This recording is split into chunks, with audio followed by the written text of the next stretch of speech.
Hey guys, welcome back to the channel. So today we're also going to be talking about the Garth Edwards potentially directing a Thor movie, which I don't know about you guys, but I'm kind of excited about that. Especially, again, Disney said, or Marvel said, they're wanting to make Thor 5 a darker sequel than the previous two, which I think, great move.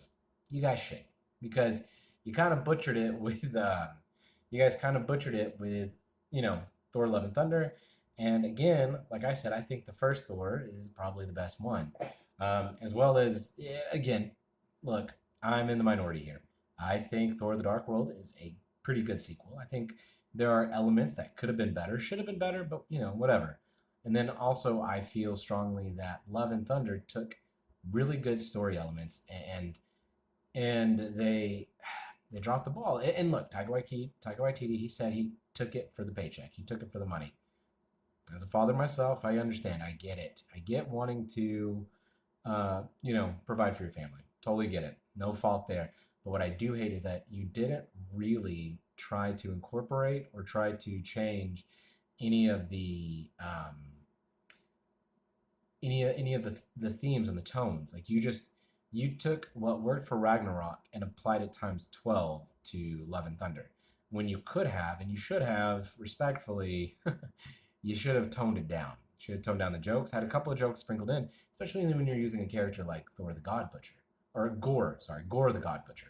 Gore the God Butcher is one of the most newest villains in Thor's carnival of villains, and he's really cool. I think he was one of the best things that Jason Aaron could have introduced. I really don't like Jason Aaron as a whole, but some of his Thor pieces worked really well. And I thought when they said they're going to be using Gore the God Butcher, I was like, oh, bro, this is going to be awesome.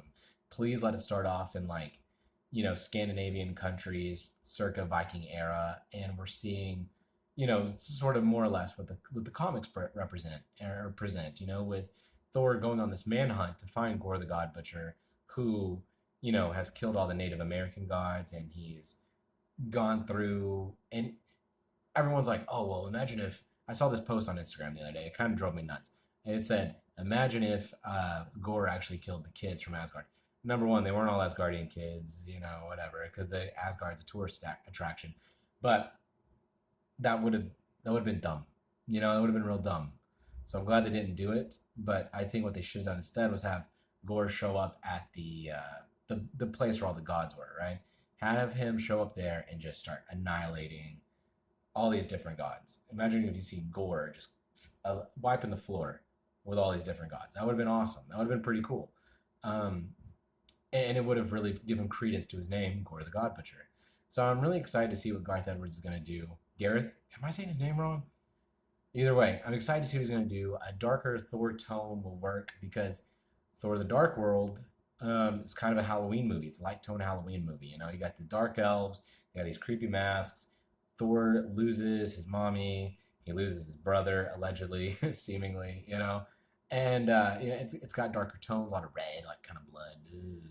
But I'm really excited. I really like Thor: The Dark World for some of those elements. And I watch it around Halloween every year since it came out because I kind of label it as a Halloween movie. So sue me. And the first Thor was really good. I think it did the best thing that it could do with that kind of Superman-esque character, where you take him, you have him humbled by a beautiful woman on Earth by stripping away his powers, letting him learn humility, blase blase, getting his powers back, and becoming Thor again. Like that's really good. And then in the next movie, him saying, "Look, I don't want to be king," whatever. That's fine. It works, especially leading into Avengers: Age of Ultron, and then Age of Ultron. Thor 3 should have been Thor claiming the rank of, king. Oh, and then having to curb Ragnarok or stop Ragnarok or something like that.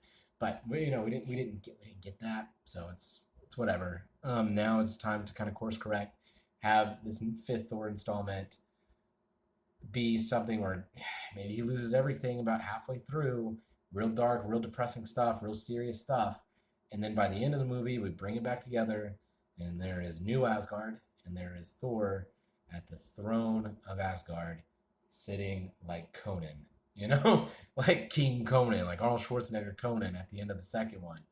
Uh, that would be awesome. I would love something like that.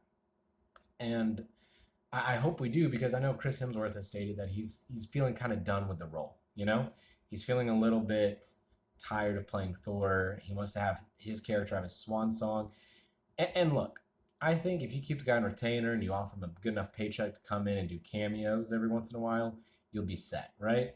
Because from now on, after Thor 5, if it's successful, you're going to only need to be able to use him when you need a big gun. You know, he is the big gun, Tony Stark. And you're going to need him to come in tight situations and help clean house. Because now, at the end of Thor 5, if they do it the way I would do it, he would be the king of Asgard, which means he would have the Odin Force. And it would mean that, let's say we go into Secret Wars, and for some reason, our heroes are like they're in dire straits. Like, gosh dang, dude, like even with our combined forces, we need a little bit of extra oomph to our our forces here. And maybe, you got Jane Foster Thor, sure, maybe, or Beta Ray Bill even, right? And like they're like, oh man, but we got this guy, but he's just not as good as the original guy. Hate to say it, Beta Ray Bill, but we might need something a little extra. Beta Ray Bill's like, give me a second. Hey, Thor, we need you, buddy. And then Thor shows up, helps them push forward, helps them clean house, and he's like, all right, see you, team. And then he's back. He's gone, right? Doesn't he, it have to be a little bit more fleshed out than that. But that's overall, you'd only from now on, after Thor 5, need to use him small cameo bits, small little bits here and there. Um, that's how I think about it anyway. And then I'm I'm optimistic of where it could go because I feel like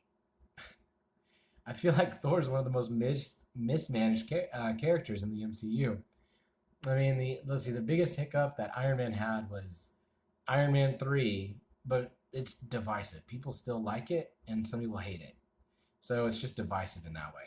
And then you got the Captain America movies. Each one of those got better with its sequel, right? The weakest one is the first one. And I love the first one probably more than I love Civil War, you know?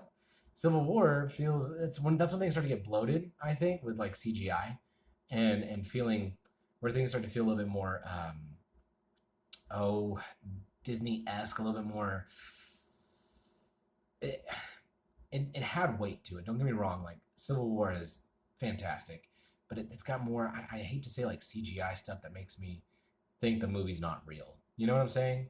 And then from there you jump to Spider-Man, Black Panther, blase blase, and that's I think the best phase of Marvel was the first two, respectfully. So I'm excited to see what he's gonna do. Hopefully, it's a great Thor movie. I trust that it will be, especially if they're going to make it more serious direction, a more darker tone. That's the smart way to go. That's the smart way to do it.